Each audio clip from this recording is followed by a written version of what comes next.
From the Three Rivers to around the world, the fire will always stay lit for you.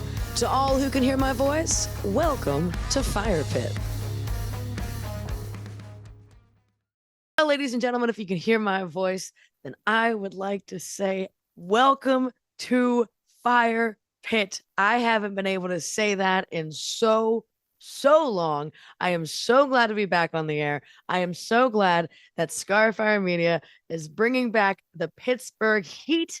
And my goodness, what a way to get this new season of Firepitt kicked off. I've got one of my dearest friends on the line with me. I've been working with her for the past few years in a couple different projects. And one thing I can say about this girl is she is so versatile, she is so kind, and she is so unbelievably talented. And for the first time ever, I get to announce that I get to talk about her music. So without further ado, ladies, gentlemen, all who can hear my voice, let's welcome Sara Husser to the show. Sara, how's it going? Hi, what's up? I'm so glad that I get to bring you on and I get to interview you. We get to talk about your music. So, first of all, let's start at the beginning. Who is Sara? What is she in the world of music? Lots of things. Um, That is true. um, yeah, multi-instrumental. Kind of started out as marketing myself as a drummer, but I've been playing piano most of my life and singing. And yeah, so I just got into composing, and you taught me a little bit of guitar. So yeah, kind of bouncing around everywhere. But yeah. I love that. Yes, I'm glad I was able to teach you guitar. Shout out, sing, sing, sing. Yeah. Was there a gap between the drum camp and when you decided to start recording your own stuff in at home? Because as we can see in the background, that's the home studio. How much time did you take off between that and when you decided to, okay, I'm gonna get my own stuff to do this? Really none. Well, good. um, That's the yeah, right yeah, answer. cause yeah, exactly. Yeah, cause I came back from drum camp, and then I was like, okay, now I gotta find people to play with, and that's when I started playing at the bridge. And then kind of around that same time, I answered that Facebook ad that we both answered. You want to tell the good people about that Facebook ad? Yeah, so somebody was trying to start a girl band, Yeah, they were. and like I always say, the universe did me a solid, and you answered it too. I And almost didn't too. It's so funny. I'm always looking for work because, I want to make money by making music. And I was on Facebook scrolling and I saw they were looking for girl players. And I'm like, no, there's no way I'm going to do something like that. Come on now. Because, like, I was expecting them to want to, like, play, like, girly pop music. And I'm like, I am Melissa Etheridge with, years to her senior. I don't want that. But I was like, yeah, screw it. Maybe I can find some work. And I'm very thankful that I did because I met you as well. yeah, yeah, that was like it was fate. It was kismet. It was. And that's what ultimately led to us creating What Remains, which was a short-lived project because my life fell apart. But now that I'm a human being again, back in what as we can see with the new Fire Pit, I do see some new music in the future, hopefully. I know you've got a lot of new stuff cooking recently, including your newest single, Nero. Let's talk about that a little bit. Tell me where it came from, how you did it, who do we want to shout out, all that stuff. Yeah, yeah. So that's Nero's like I don't know, maybe my second viable composition. I started writing back when we were doing What Remains. Um, wasn't really super happy with what I was coming up with back then. Um, but I last year I started filling in on drums for No Werewolves. For my friend Jay Trafford, and I was like, hey, I got some song ideas, and he's like, oh, cool, like, let me hear them. So, we kind of started tossing some stuff back and forth, and he helped me write one that is kind of hanging out there. It's not the one we recorded, but we played it live a little bit, and that one might be coming down the pike. But so Nero kind of came after that, and I was I always do lyrics first, and I was inspired one day when I was sitting at work, and my work bestie sent me a meme, and it was something like, it's really weird that we're sitting here looking at spreadsheets and, quarterly reports and PowerPoints when the world is burning. And I was like, you know what? Yeah, that's exactly it. So I think I started writing lyrics at my desk at work. And yeah, it just sort of came out of that, just the absurdity of the times that we live in. Uh, and yeah, I don't know. And so then I sat down with the keys and just kind of came up with my little lick and just sort of built the layers on top of that. And Jay gave me some awesome guitar. And then I had a little inkling of bringing in my friend Darius Rhodes, who I drum for in the live setting. Um, and I was like, "Hey, you want to take a listen to this? I think like this would be perfect for you to do a verse." So he did, and he was like, "Oh yeah, like I'm down." So he wrote his verse, and yeah, recorded that, and um, I was again very lucky to be referred to Very Tight Recordings, which is where I'm doing all my studio work, and yeah, that's going great. It's everything just kind of fell into place there with working on everything, and um, yeah, so Nero is our first finished product to come out of the project, and I hope it's doing well. I don't know. I don't know enough about self promotion to, to know any better, but it's out there. Well, what I can say from my point of view, it seems to have gotten a really good reception so far. And with the help of ScarFire Media, we will certainly get that song out to everybody everywhere possible, including tonight here on Firepitt. So here's your first step to self Woo! promotion. You're doing it right now, baby, and you're doing a great job.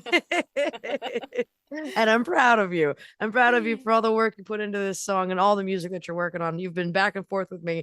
And admittedly, I've been kind of a bad friend because I've been so busy. I haven't been able to keep up with it, all the work that you're doing, which is a good problem to have because that means you're keeping yourself busy and you're keeping yourself motivated. And that is something that is really crucial in this stage of the game for you. And I'm really, really happy to see that drive coming out of you. Seriously. Oh yeah, yeah, and it's huge that I just happened to walk into the studio where Matt Very is extremely supportive and encouraging, and he's got me working with this guy Steven Jarrett, who's a studio guitarist, and they're both essentially serving as my producers as well. Just really, really, again, like I said, encouraging and supportive, and tossing ideas back and forth, and just really helping me develop like who I am as a writer, an artist, and yeah, definitely like was not expecting to be this productive doing this project. I went in there with 4 songs, I think, and I think I'm gonna end up with like 8 or 9 in Good. the end. Good. That's awesome. And it's So awesome when you find yeah, that click, you're able to just let that spark fly and cause a fire. It's awesome for you. yeah, yeah, definitely feel like I'm on fire with this stuff because it just keeps coming out of me. So Good, good. So, I just let it. well, good. I gotta ask though, for the folks paying attention back home, a lot of us musicians will go into a studio either with a concept or the band that's ready to record. We go in, use their mics, their studio, their booths, all that. You haven't been doing that. How much are you recording at home? How much are you recording at Very Tight? How much is Matt just fixing up for you? Kind of explain that process. Yeah, yeah. So I've mostly been doing the keys at home. Anything synth, is fortunately we use the same DAW, so I think that helps a lot. So I can just kind of like send him my stems. And yeah, so I've been doing a lot of synth bass lines, and then just various other synth layers. So we've just been combining that with in studio. I go and track the drums and the vocals, and then any little accessory percussion things, any other little like extra things like that. And then Steven sends his guitar stems from Europe, actually. Yeah. Wow. Uh, and yeah, so then it just kind of gets, yeah, we just kind of all piece together Okay. from there. Nice, But nice. yeah, and then that was, yeah, the same thing with like Jay and Darius. They sent their stems um to Matt, and then it's all on Google Drive and everything, and we just pull everything together. So Yeah, Cool. yeah. So it's cool. So it's fun to like be able to know that I can do something on my own, and it's actually good enough to be in the finished product. So it's Yeah, a lot of the fun, way of the and world yeah, I'm today learning a makes it lot. so easy. Makes it so easy. And it's really cool to have somebody overseas working on some of your music. Has that been difficult, combating the time zones and things like that, working with somebody over in Europe? Just a little bit. I mean, he's actually very conscientious and like really good about like keeping us on track with what we're doing. So um, yeah, it's actually it's working out pretty well. I mean, there's sometimes where like I don't hear from him for a few days, and I'm like, what's he doing? But then he'll come back with his like giant email, and he's like, I did this and this and this and this and this, and then I think we should do this and this and this, and it's like, okay, we're good. Perfect. It's a give and take, right? Yeah. So And now I the keep calling him Future Squidward. I future know you get that Squidward. joke because he's 8 hours ahead. I don't think he gets it, but I I get told it. him to That's look all it I up. care about. Oh, that's funny. So we've got a rip roaring studio band. We've got ourselves a solid crew that is engineering this song for you, and we've got the song itself and yourself a bit of a recording deal with ScarFire. So what is the next step for the group that we didn't name yet? I just realized, Finding Violet. Oh my gosh, we didn't, did we? That's hilarious That because is we really both know what funny. it It's is. my first day. This is what Finding happens Violet's the when group and Nero's the yes, song, y'all. when you do an interview with one of your best friends. It's like we all already know what it is. Yeah, Okay. sometimes it's Yes, Finding Violet, Nero, and yeah, there is. Should we mention that there's another Finding Violet out there?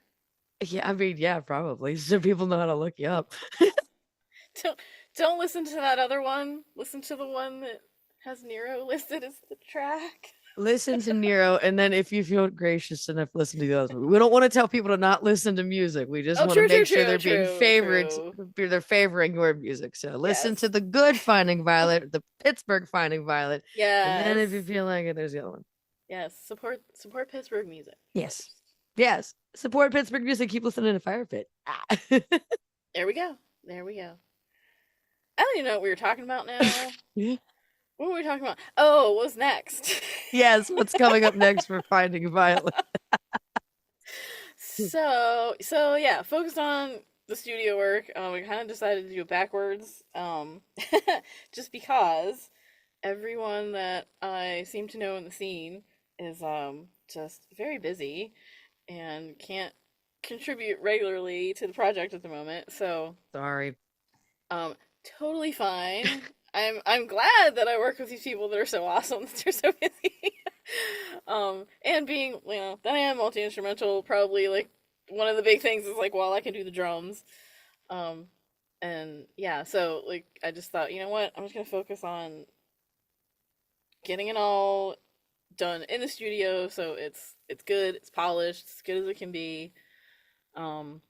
Maybe that'll help people take it more seriously, and so yeah, I'm gonna have to put together a live band. So that will be the next hurdle. You heard it Is here first, folks. Finding Violet's now hiring musicians. there you go. I am gonna need a drummer because I would prefer just do keys and vocals. I can sing and drum, but I prefer not to because it's just a That's gonna pain. be weird. Not that I don't love you just as a performer, but I've always seen you perform live with the drums in front of you. So not seeing that's gonna be strange. Yeah. Yeah, it was weird the couple times I sang my song with No More Woes, and it was fun though. It was cool. It's like, oh, even I just have to show up and like bring a mic. This is great. Yeah, isn't it nice not having to lug 50 pounds of gear? Now you see why I don't play drums. Yeah, I was drum teching for Paul the one day because I was like, man, I can't just stand here and let you do all this yourself. I'm like, no, no, no, no. Yeah, Come yeah. on, I'm helping you. I end up doing that too. I've learned that if when it comes to sound, like the PA systems, don't bother asking. If it's the instruments, you can ask, and if they're cool about it, let you help. But don't ask about that PA system. You let them do their thing. Yeah, yeah. So I don't know. Yeah, we'll see. We'll see what happens. I think I may need 2 guitarists because this stuff is very layered. Maybe some backing tracks. I don't know. It's gonna be a little complicated. I'm not gonna lie. I'm a little stressed about that part. Oh, you'll be fine. One thing You'll at a be time. You put out the call to the Pittsburgh musicians. There is somebody in this scene who is looking for work, who is absolutely ready to play with you. We'll put this out right here with this episode. And of course, this is a lesson for those listening as well. If you need to find other musicians who are networking, there are a million Facebook groups for you to join. And Sara, I will make sure that I link you a couple direct, and I'll drop a couple in the description of this podcast episode as well, so that you know, as a musician back home, where to go and how to find your people, your network, and your gigs. But you should be hitting us up anyway, because ScarFire Media is the voice of the independent artist. And that's what we do all day, every day. We've got tons of show opportunities, and we'd love to get you a show as well. And Sara, get some backing tracks, and we'll pump you up on open mic without a full band so we can get them people cooking with you. We'd love to have you come up. Yeah. Well, I do believe it is time for us to listen to Nero. So, any last words about the song before we let it play? No. All right. Well, ladies, gentlemen, all who can hear my voice, without further ado, Finding Violet's debut single, Nero.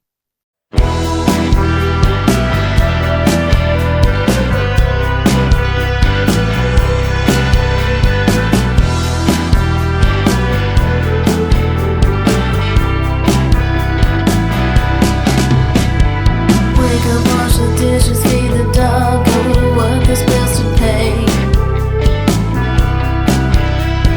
Sit in meetings, cram my feelings, shine the horrified and on my face.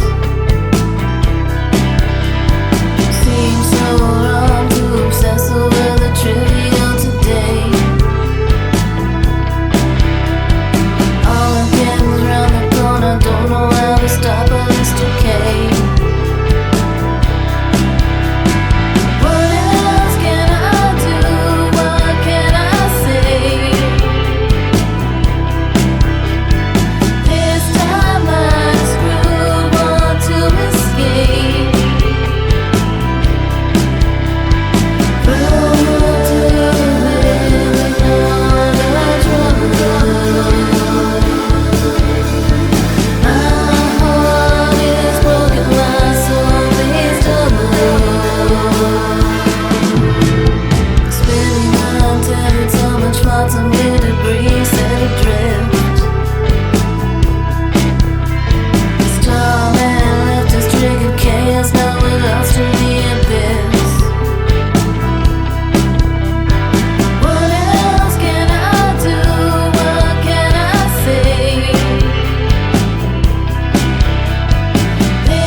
and then some radio magic will happen here, and I'll edit the song in, and it'll be so cool. Okay. So yeah, so nice and easy. Nice and easy. I'm just gonna come back and we'll do a couple last remarks. It's really not that long of an episode. Okay. Ready? All right. All right. Well, folks, there you have it. That was Nero. I love that song. And I gotta be honest, I love all kind of music, right? Obviously, some people jive with certain kinds of music versus others. This genre overall is definitely not the type of music that I turn on first.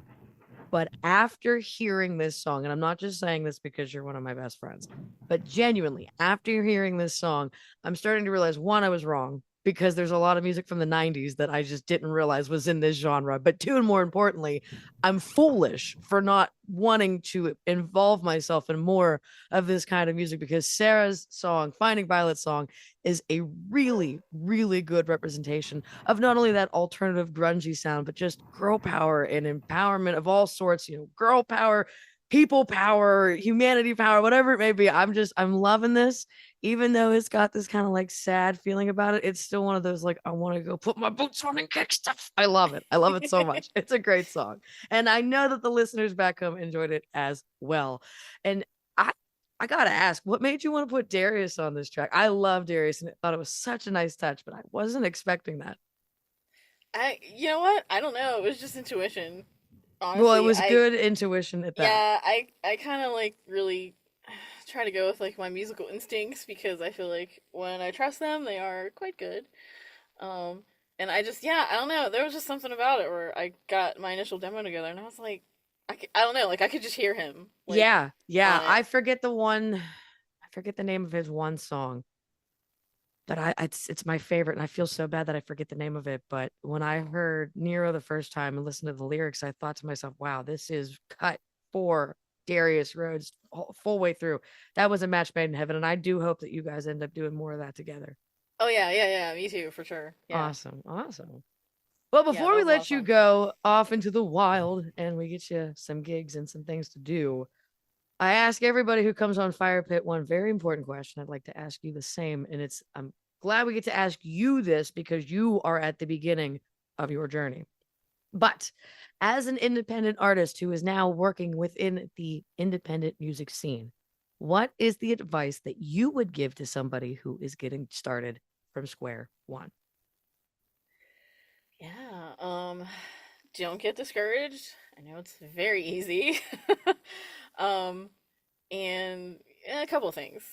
First, I would say be very diligent about knowing your instruments, and practicing and learning as much as you can.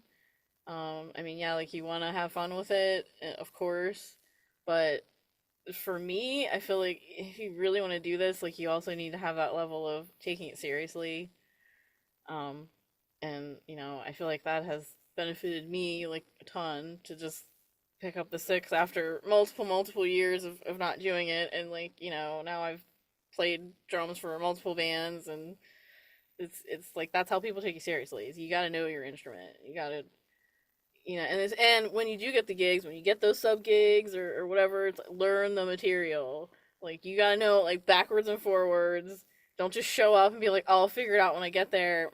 Like definitely like have everything prepared, and like that's how you keep getting other people asking you to do things. And then yeah, just the trying to find your people. That's not easy either, but you just kind of have to keep plugging at that, and yeah, I mean, maybe answer those random Facebook posts. And I mean, they don't always work out, but they might. It's not the worst thing in the world. Just get out there and talk to some folks, even if it doesn't work out. It could lead to something else. I would just like to point out that through Facebook specifically, I not only met you, but I also met Toby Zig, the fiddle player for Johnny Paycheck Jr. So it is absolutely valid to take the risk and answer those social media calls for sure. Yeah, I mean, use caution. Yes, use caution, please. But yeah, and then I mean, I know I hate to say it because I hated when people said this to me, but the open mic thing. Because I mean, that I was fortunate. It was hard. Now it's hard for me. It was hard for me as a drummer, but I was very fortunate that the bridge and Dan Yost were doing the open mics at the bridge, and yeah, he let me just get up there and play drums to Spotify. There you go. Even better. And Even yeah, better. but it got me the practice and the attention of some people, and but yeah, so I mean, try those open mics, just try to get out there and talk to people, and even like those artist showcase that you were doing at Steamworks and stuff like that. I mean, that's how I met Darius, and I just walked up to him and asked if I could be his drummer. Luckily, that worked out. Perfect. But yeah, I mean, it's just kind of like you just have to put yourself out there, and it was so hard for me as an introvert to do that. And look at you thriving, baby. But, I'm so proud of you. once I started doing it, I'm like, all right, I'm not gonna get anywhere unless I just put myself in people's faces. So Right. now I do. Well, good. And we want you to keep screaming it from the rooftops. We want you to keep that fire burning bright. We want to keep the music coming. We want to see you make it as far as you want to go, because we know you can make it to the stars and back. I'm gonna open for Fanagram. Yes, you are. my goal. Yes, you are. I'm gonna be there. I'm gonna be there. That's